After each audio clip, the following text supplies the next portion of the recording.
A warm welcome and greetings to everybody. My name is Dr. Prashant Girish, and I'm a medical consultant and cataract refractive surgeon from India. And very welcome to the third annual scientific conference of the Ophthalmology Society of Kenya.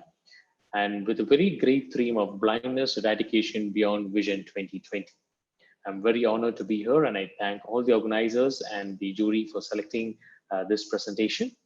The topic I'm going to present is on 3D printing of the eye model, a novel innovation in surgical training.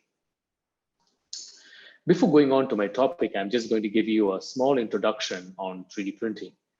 In the 1980s, Charles Hull invented 3D printing, which was described as the stereolithography, STL, of the printing of successive layers of material off the top of each other to create a 3D object, and had got the US patent in 1986 by the topic on the apparatus of production of three-dimensional objects by stereolithography.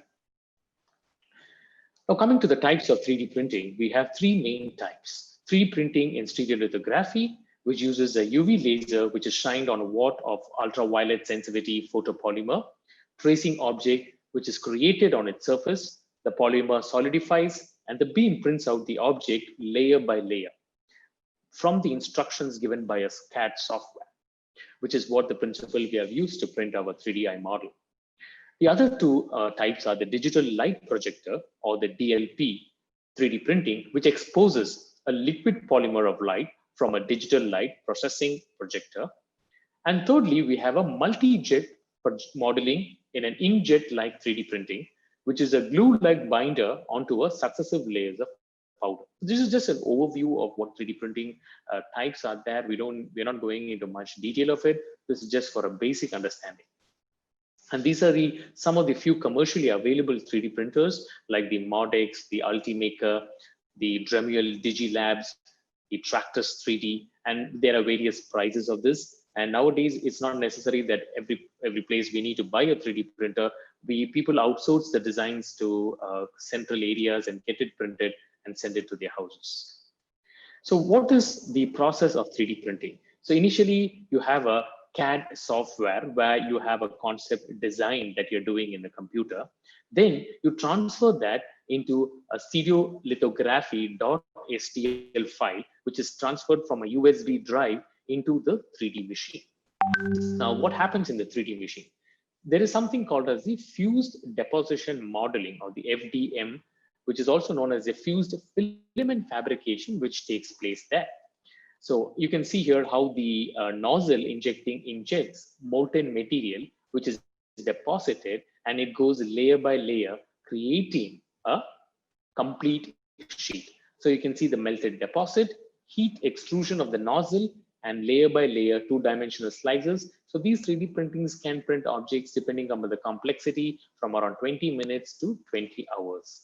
Now, what are the various types of materials? You have the polylactic acid material, which is a PLA, and you have a polyvinyl alcohol and the acrylonitrile butyrene sintrate, which all we call it the ABS material.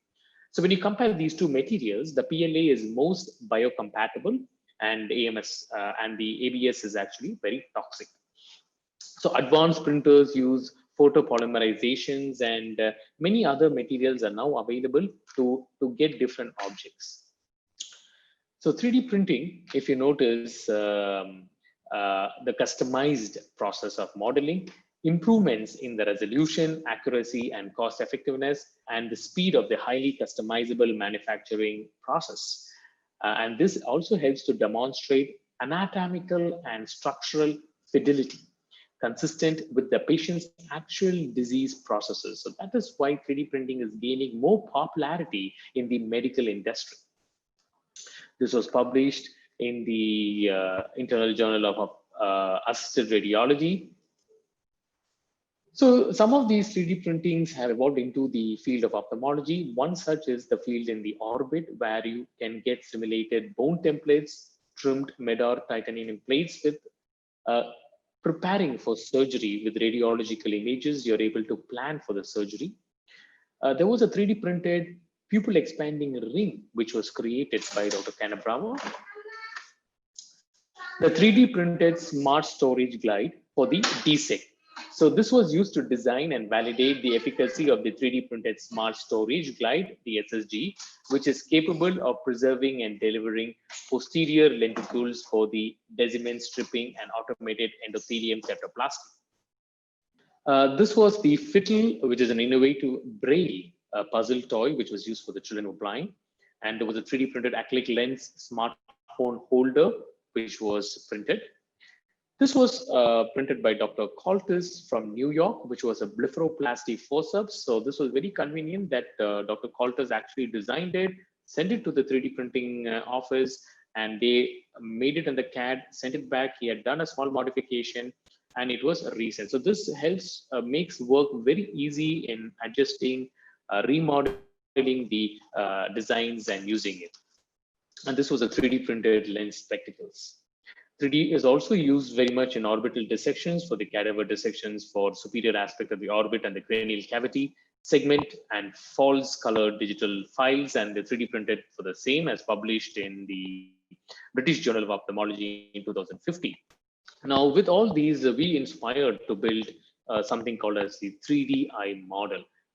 So we designed a 3D eye model in a CAD software, and we try to convert into the .stl file. So we had designed with keeping the dimensions. So this was basically, we wanted to use it for surgical training of phaco surgeries. So we look onto the diameters for little approximation of 2 or 3 millimeters in size, and we like to see the eyeball length, the shape of the iris, how did we want to do the cornea and keep the chamber. And we also wanted to see how to make it cost effective and reusable, as 3D printed, sometimes models tend to be, if you want to replicate, could be expensive, and even the regular tools of surgical training could be more expensive. So we were looking at something like a dry wet lab practice with a 3D printed eye model. We also design some internal designs, like different parts of the eye, like the extraocular muscles. We try to see what can be kept as a capsule, or we need to have a complete one model design so that we can have it as the one design. So the challenge was to create the cornea, which was whether to create a dome shape printed or could we keep an acrylic mold. So this was how the 3D printed was done. So this was printed in the ABS filament, printed in a marker board replicator printer. So it took us approximately around 3 hours to print this, 2.5 hours, 3 hours that printed this. And once you printed, just to get some aesthetic, we made it in white color. We put some red, to get this red reflex, some orange, iris coloring, painting, and then we got this aesthetic eye model. So this is how the eye model was created, and you can see we made 2 holes for the spatula and the phaco to go inside, and the top dome shape was an acrylic mold. So the best part is it could be detached and reused. So the eye used was in a wet lab. Some of the models we used for training for the dry was a phaco, was the eye which we got up from the manual, the lens which we got from the manual small incisional cataract. We got these cataracts and then practiced on that. And we also got some clay, which the acrylic clay, which was helpful to give the effect of the nucleus. So to sum up, if you notice that we took the taking of the impressions from an optic socket is when the wax impressions were taken for the acrylic mold, and then it was fitted and packed, and then the 3D scanning module, the polymer resin, and then we finally printed and got the mold out. So the eye was used in the wet lab by the young surgeons, and the acrylic corneal part is detached and can be reused. So you can see how by removing the acrylic mold, we can always change and reuse. So that is a very, very, very cost effective one, when you're able to reuse a wet lab model. And for the conclusion, why this case situation? I mean, the 3D printed eye model helps in surgical training. And what is the learning point? Many innovations like the 3D printed eye model is possible with emerging newer technology with the help in the enhancing the learning curve of the surgical training. I thank the Kenya Ophthalmic Society for giving me this opportunity. Thank you once again.